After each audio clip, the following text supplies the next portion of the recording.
أما بعد فأعوذ بالله السميع العليم من الشيطان الرجيم.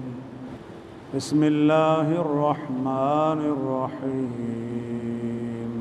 ما أصاب من مصيبة إلا بإذن الله ومن يؤمن بالله يهد قلبه والله بكل شيء عليم. وقال النبي صلى الله عليه وسلم أسألك الرضا بالقضاء أو كما قال النبي صلی اللہ علیہ وآلہ وسلم۔ زندگی کا حصہ ہے کہ انسان پر مشکل وقت بھی آتا ہے اور آسانی بھی آتی ہے۔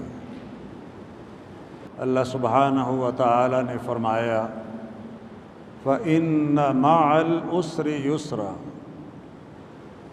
یقیناً تنگی کے بعد ایک آسانی بھی ہے۔ اِنَّ مَعَ الْعُسْرِ يُسْرًا، یہی بات دوبارہ بیان فرمائی، یعنی تاکید کے ساتھ اس چیز کو بیان فرمایا کہ تنگی کے بعد آسانی بھی ہے۔ جو شخص تنگ دستی میں ہو، کسی مشکل میں ہو، اگر وہ مومن ہے تو اس کا ایٹیچیوڈ اور طرح کا ہوتا ہے، اگر وہ نان مسلم ہے تو اس کا رویہ اور ہوتا ہے۔ جس کا اللہ اور آخرت پر ایمان نہیں ہوتا، اس کی نظر اسباب و محرکات پر ہوتی ہے۔ میری غربت کس وجہ سے ہے؟ بجلی کے بل میں کیوں نہیں دے پا رہا؟ کس کی وجہ سے ایسا ہو گیا ہے؟ وہ اسباب پر نظر رکھتا ہے جس کا ایمان نہیں ہوتا، اور سارا وقت اسی میں صرف کرتا ہے کہ وہ دوسروں کو کوستا ہے، کبھی حکومت کو کوستا ہے، کبھی کسی اور کو، کبھی کسی اور کو، اور کبھی اسے جس نے اسے نوکری سے نکال دیا تھا، جاب سے ہٹا دیا تھا، یا بزنس میں کوئی ہرڈل کھڑی کر دی تھی، اس وجہ سے ہوا، اس وجہ سے ہوا، اس نے کیا، فلاں نے کیا، فلاں کی وجہ سے ہوا۔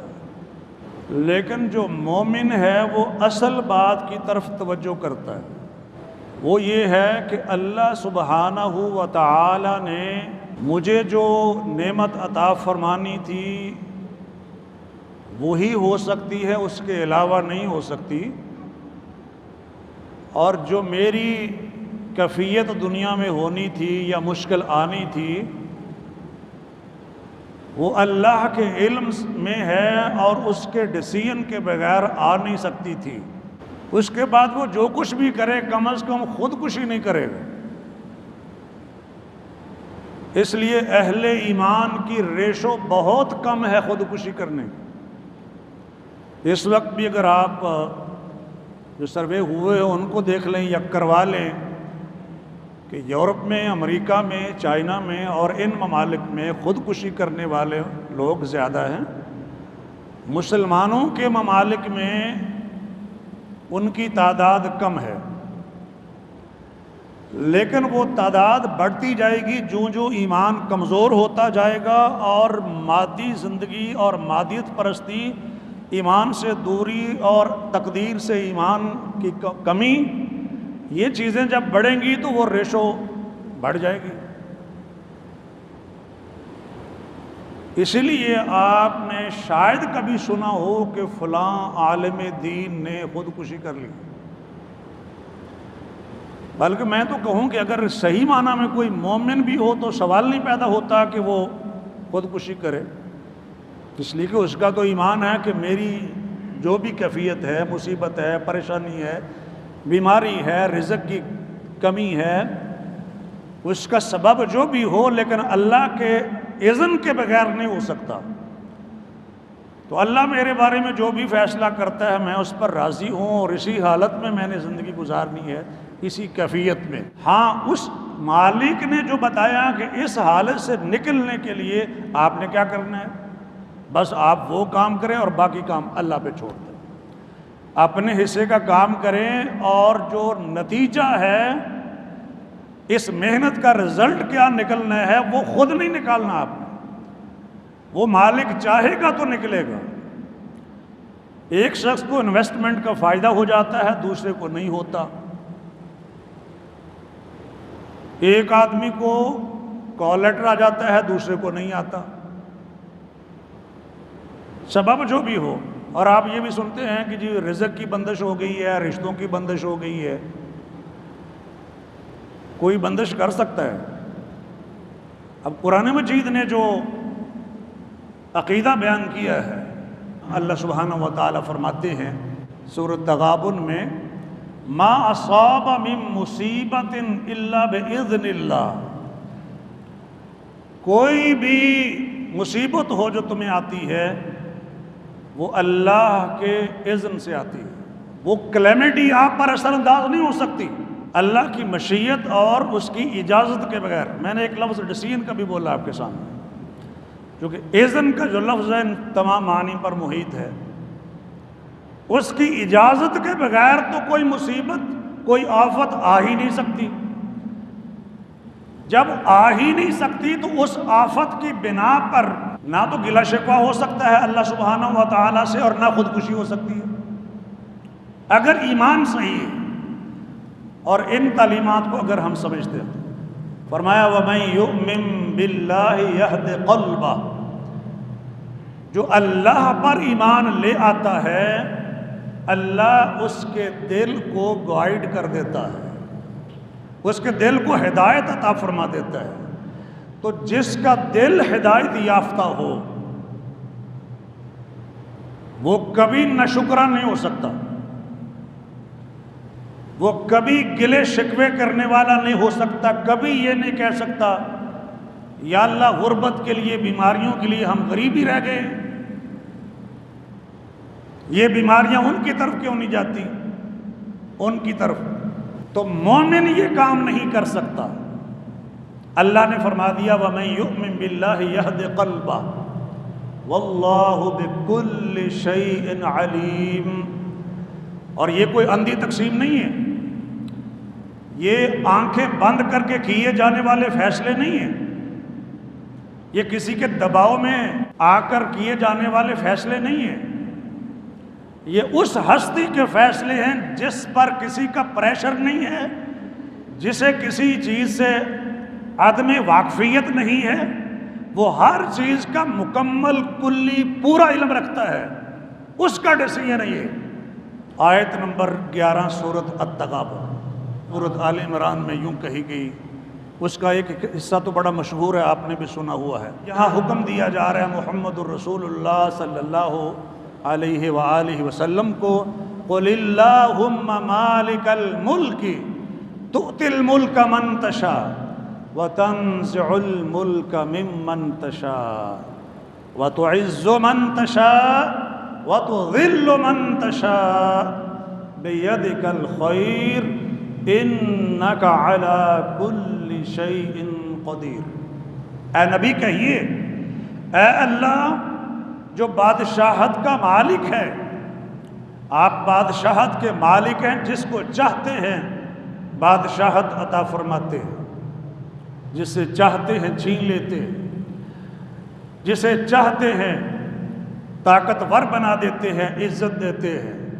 جسے چاہتے ہیں کمزور کر دیتے ہیں، ذلت دیتے ہیں۔ ساری خیر آپ ہی کے ہاتھ میں ہے، اور آپ ہر چیز پر پوری پوری قدرت رکھنے والے ہیں۔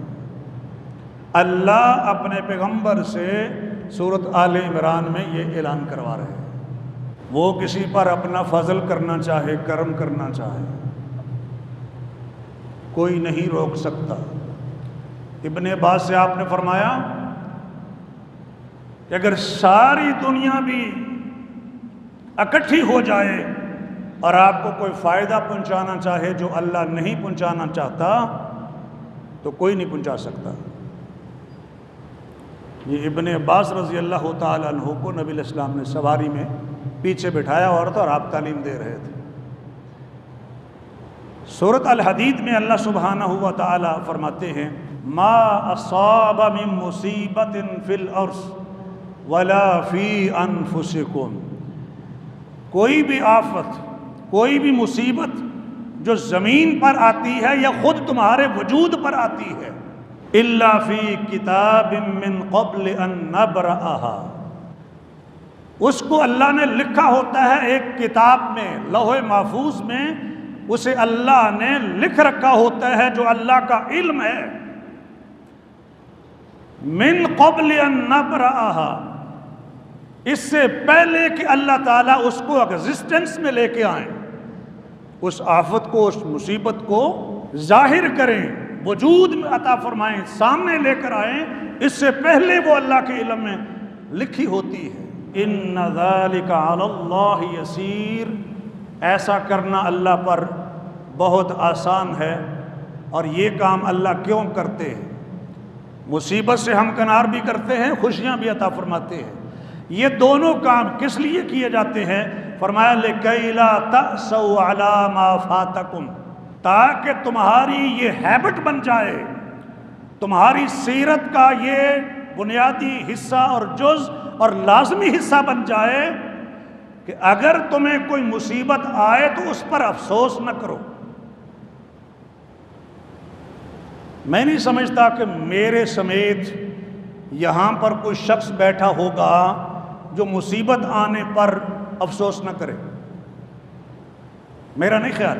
کچھ باتیں فطری ہوتی ہیں نا، ظاہر ہمارے ایمان بھی کمزور ہیں، تو اللہ فرماتے ہیں اللہ تو یہ اس لیے کرتا ہے، تمہیں مصائب سے دوچار اس لیے کرتا ہے، تنگ دستیوں کا شکار تمہیں اس لیے کرتا ہے تاکہ جو چیز تم سے چھن جائے، جو تمہارا نقصان ہو جائے، جانی مالی نقصان ہو یا کسی اور قسم کا نقصان ہو، اس نقصان کے ہونے پر، کسی چیز کے چھن جانے پر افسوس نہ کرو۔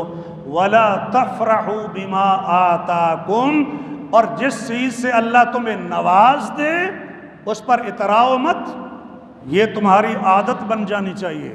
اللہ اسی لیے یہ ڈیسیژن فرماتے ہیں، لیکن وہ تو ہماری نہیں بنتی۔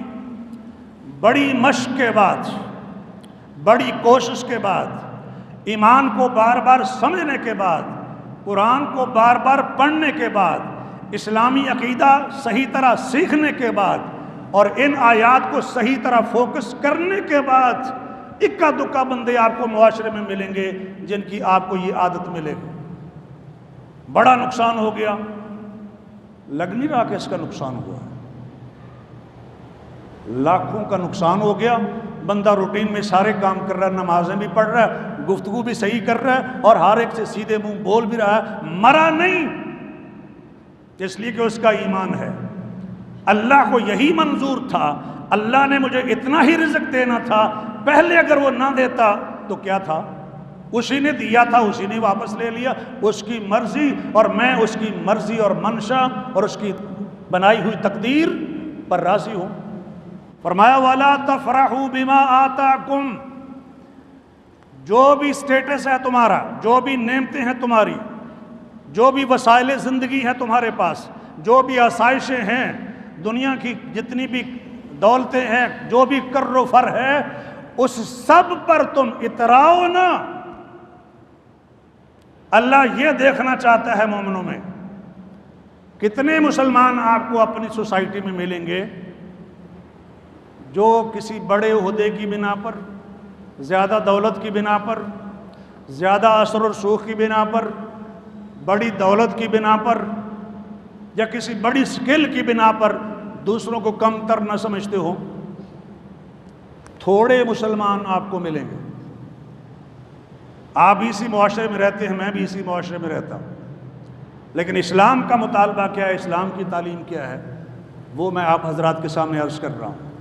فرمایا واللہ لا یحب کل مختال فخور، اللہ کسی بھی ایسے شخص سے محبت نہیں کرتا جو احساس سے برتری کا شکار ہو، مختال، خود سے اپنے آپ کو بڑا سمجھتا ہو اور اپنا ذاتی کمال سمجھتا ہو، اور اس فخر کا اظہار دوسروں پر کرتا بھی ہو اور انہیں نیچا دکھاتا بھی ہو، اللہ ایسے بندے سے محبت ہی نہیں کرتا۔ تو جس سے اللہ ہی محبت نہیں کرتا، وہ کہتا میں تو بڑا پکا سچا مومن ہوں، میرے جیسا ایماندار بندہ، مومن، متقی، پرہیزگار، عبادت گزار تو آپ کو کہیں نہیں ملے گا۔ اور دوسری طرف وہ احساس سے برتری کا شکار ہے، دوسروں کو کمتر، کہتر اور حقیر سمجھتا ہے۔ اور نبی علیہ السلام فرماتے ہیں آدمی کے لیے اتنی برائی ہی کافی ہے کہ اپنے مسلمان بھائی کو حقیر سمجھے، یعنی اس کی تباہی بربادی کے لیے یہ بات ہی کافی ہے۔ بِحَسْبِ امْرِئٍ مِّنَ الشَّرِّ أَن يَحْقِرَ أَخَاهُ الْمُسْلِمَ۔ اور سنیے، بھی دعا ہے لیکن اس کا ایک ٹکڑا میں آپ حضرات کے سامنے رکھ رہا ہوں اپنے موضوع کی مناسبت سے۔ أَسْأَلُكَ الرِّضَا بَعْدَ الْقَضَاءِ، ایک حدیث میں یہ الفاظ ہیں أَسْأَلُكَ الرِّضَا بِالْقَضَاءِ، دوسری حدیث میں یہ الفاظ ہیں اللہ جو بھی آپ کا فیصلہ ہو جائے، مجھے بیماریوں کا شکار رکھنا ہے، آزمائشوں میں گرفتار رکھنا ہے، کوئی پریشانی نہیں دینی، جو بھی فیصلہ میرے بارے میں اللہ سبحانہ و تعالی آپ کر دیں، نبی علیہ السلام دعا مانگتے تھے، جو بھی فیصلہ کر دیں میں آپ سے سوال کرتا ہوں کہ مجھے توفیق عطا فرما دینا کہ اس فیصلے پر میں راضی ہو جاؤں۔ اسألک الرضا، سوال، اس لیے کہ بعض دفعہ بندہ سمجھتا ہے کہ مجھ سے تو یہ نہیں ہونے والا، اتنی ہمت میرے اندر تو نہیں ہے، اتنا سٹیمنا نہیں ہے میرا، اتنی ہمت نہیں ہے کہ اتنا ظلم یا اتنا مشکل فیصلہ ہے اس کو برداشت کر پاؤں، میں نہیں رہ سکتا۔ اور یہ جو خودکشی کرنے والے اکثر و بیشتر ان کے بیانات اسی قسم کے، کیوں چھلانگ لگائی ہے پاکستان کے مینار کے اوپر چڑھ کر؟ نہیں جی وہ بچوں کو کپڑے نہیں خرید کے دے سکا عید کے موقع پر، بچوں کی حالت دیکھی نہیں جاتی تھی، مجھ سے برداشت نہیں ہوا۔ کس سے برداشت ہوتا ہے؟ جو برداشت مانگتا ہے، جو کوشش کرتا ہے کہ اللہ صبر عطا فرمائے، ہمت عطا فرمائے، ہمت کا سوال بھی اسی سے کرتا ہے۔ استعینوا بالصبر والصلاۃ، صبر اور نماز سے اللہ کی مدد طلب کرو۔ ان اللہ مع الصابرین، اللہ صبر کرنے والوں کے ساتھ ہے، یعنی اللہ کی مدد و نصرت ڈٹ جانے والوں کے ساتھ ہے۔ لیکن کوئی مانگے تو صحیح نا۔ امام کائنات محمد الرسول اللہ صلی اللہ علیہ وسلم اللہ سے مانگتے ہیں اللہ جو بھی آپ میرے بارے میں فیصلہ کر دیں وہ صحیح فیصلہ ہے، حق اور سچ کا فیصلہ ہے، اور مجھے توفیق دینا کہ اس پر میں راضی ہو جاؤں۔ ہم تو نہیں ہوتے، ہم تو رزلٹ پر بھی نہیں ہوتے، یہ رزلٹ جو ہے کسی کو بتانے کے لائق نہیں رہے، کسی کو کیا بتائیں، اور اپنے حصے کا جو کام تھا وہ نہیں کیا، اور چڑھ دوڑے ہیں کہ فلاں نے کیا، فلاں نے کیا ہوگا، جو اس نے کیا وہ اللہ کے ہاں جواب دہ ہے۔ اگر حکمرانوں کی وجہ سے، ان کی نااہلیوں اور نالائکیوں کی وجہ سے لوگ پریشان ہیں، رعایا پریشان ہیں، تو ان سے تو اللہ پوچھے گا، لیکن میں آپ سے کہہ رہا ہوں، اپنے آپ سے کہہ رہا ہوں کہ مجھے یہ سمجھنا چاہیے اسلامی عقیدے کے مطابق کہ یہ اللہ کی طرف سے آزمائش تھی میرے لیے، یہ اللہ کی طرف سے یہی فیصلہ ہے، میں نے اسی پر راضی رہنا ہے، قصور جس کا بھی ہو۔ تو یہ ہے اصل عقیدہ جو میں آپ سے عرض کر رہا ہوں، اور اسی پر میں نے کہا تھا کہ پھر آدمی بے صبری کا مظاہرہ نہیں کرتا، اور نہ وہ توڑ پھوڑ کرتا ہے، اور نہ املاک کو نقصان پہنچاتا ہے، نہ کوئی اور ایسی حرکت کرتا ہے جو اسلامی عقیدے کے منافی ہو، یعنی اس میں بے صبری کا اظہار وغیرہ ہو۔ تو اللہ سبحانہ و تعالیٰ کیا فرما رہے ہیں؟ وَإِن يَمْسَسْكَ اللَّهُ بِضُرٍّ فَلَا كَاشِفَ لَهُ إِلَّا هُوَ۔ اے مخاطب یا اے پیغمبر، اگر آپ پر بھی کوئی مصیبت آئے تو اللہ کے سوا اسے کوئی بھی ریموو کرنے والا نہیں ہے، کوئی بھی نہیں ہے جو اسے دور کر سکے۔ اور دوسری بات وَإِن يَمْسَسْكَ بِخَيْرٍ فَهُوَ عَلَى كُلِّ شَيْءٍ قَدِيرٌ، اور اللہ اگر آپ کے بارے میں خیر کا فیصلہ کرے، خیر پہنچائیں، یہ ڈیسیژن کر دے کہ خیر عطا فرمانی ہے، تو اللہ ہر چیز پر قادر ہے، یعنی اس کی عطا کردہ خیر کو کوئی بھی روکنے والا نہیں. اور حدیث میں ہے اللہم لا مانع لما اعطیت ولا معطی لما منعت، اللہ جسے آپ عطا فرمائیں اس سے کوئی روکنے والا نہیں ہے، اور جس سے آپ ہی روک لیں اسے کوئی دینے والا نہیں ہے. نماز کے بعد کے اذکار میں یہ دعا بھی شامل ہے، صحیح مسلم کی روایت ہے. دوسری آیت کریمہ سورۃ یونس کی فرمایا وَإِن يَمْسَسْكَ اللَّهُ بِضُرٍّ فَلَا كَاشِفَ لَهُ إِلَّا هُوَ وَإِن يُرِدْكَ بِخَيْرٍ، اور اگر اللہ آپ پر خیر کا ارادہ فرمائیں فَلَا رَادَّ لِفَضْلِهِ، خیر کو اللہ کا فضل کہا گیا ہے، تو اللہ کے فضل کو کوئی بھی روکنے والا نہیں ہے. ہر مومن یہ سمجھ لے کہ اللہ اگر آپ کو کوئی خیر، کوئی بھلائی، کوئی دنیا کی نعمت عطا فرمانا چاہتا ہو تو فرمایا اللہ کے اس فضل کو کوئی ایک بھی نہیں ہے جو روکنے والا ہو. لیکن یہ عقیدہ ہمارے اندر اترتا نہیں ہے. میں نے تو صرف ترجمہ کیا نا، کوئی ایک بھی نہیں ہے روکنے والا. فلا راد، لا نفی جنس، ٹوٹلی نفی. لا الہ الا اللہ میں جیسے نفی ہے معبودان باطلہ کی، کوئی ایک بھی نہیں ہے جو روک پائے. اور اگر اس کی طرف سے رکاوٹ ہے تو پھر اس کی طرف سے بندش ہے تو کوئی دینے والا نہیں ہے، پھر فلاں فلاں نہیں ہے. یہ ہے اصل عقیدہ مومن کا. فرمایا یصیب بہ من یشاء من عبادہ، اللہ اپنے بندوں میں سے جس پر چاہتا ہے اپنا فضل فرماتا ہے. وہو الغفور الرحیم، وہ بہت بخشنے والا، بہت رحم کرنے والا ہے. یہ جو میں نے اشارہ کیا کہ جو خیر ہے وہ رب کا فضل ہے، کیا مطلب ہے اس کا؟ اس کا مطلب یہ ہے کہ میرا کوئی ذاتی حق نہیں ہے جو اللہ کے ذمہ ہو کہ میرا رائٹ تھا، میں اس کا حقدار تھا، وہ ضرور مجھے ملنا چاہیے تھا، استحقاق نہیں تھا. اللہ نے تو فضل سے عطا فرما دیا نا. ہمیں جو اللہ مال دے رہے ہیں کیا حق ہے ہمارا؟ کیا کیا اس کے لیے؟ کیا بکنگ کروائی ہے؟ کوئی بزنس کیا ہے؟ کوئی محنت کی ہے؟ کچھ نہیں کیا نا. اور پیدا ہونے سے پہلے سے رزق شروع کر دیا اس نے. استحقاق کہاں ہے؟ اس لیے فرمایا کہ یہ اس کا فضل ہے، اور وہ جس پر عطا فرمانا چاہے اپنا فضل کرنا چاہے، کوئی روکنے والا نہیں ہے. ایک اور آیت سنیے، سورۃ فاطر آیت نمبر 2. اللہ سبحانہ و تعالیٰ فرماتے ہیں ما یفتح اللہ للناس من رحمہ، لوگوں کے لیے جو بھی رحمت اللہ سبحانہ و تعالیٰ کھول دے فلا ممسک لہا، فرمایا اس کو کوئی بھی ود ہولڈ کرنے والا نہیں ہے، اس رحمت کو کوئی بھی روکنے والا نہیں ہے. ممسک، کوئی ممسک نہیں ہے، کوئی روکنے والا نہیں ہے، کوئی ود ہولڈر نہیں ہے.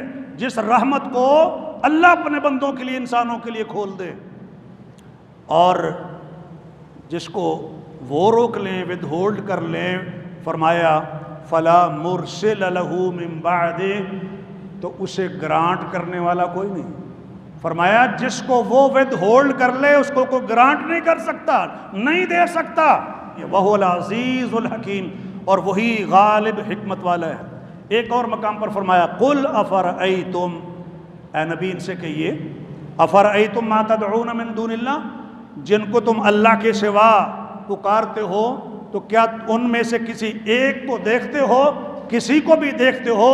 ان ارادنی اللہ بضر، کہ اللہ مجھے کوئی نقصان پہنچانا چاہے، یعنی اللہ نے میرے مقدر میں کوئی نقصان کیا ہوا ہو، کوئی مصیبت، کوئی پریشانی، کوئی آفت میرے مقدر میں کی ہوئی ہو، فرمایا حل ہن کاشفات ضر، تو ہیں کوئی دور کرنے والا، اسے ریموو کرنے والا، اس نقصان کو اور اس پریشانی کو اور اس آفت کو، اس بیماری کو ہے کوئی؟ وَإِنْ أَرَادَنِي بِرَحْمَةٍ، اور اگر اللہ میرے ساتھ رحمت کا ارادہ فرمائے، حل ہن ممسکات رحمت، تو اللہ کی مخلوق میں کوئی ایک معبود بھی ایسا ہے، کوئی ایک ہستی بھی ایسی ہے جو اس کی رحمت کو روک پائے. قل حسبی اللہ، اے میرے نبی اعلان فرمائیں اللہ ہی مجھے کافی ہے. علیہ یتوکل المتوکلون، اسی پر بھروسہ کرنا چاہیے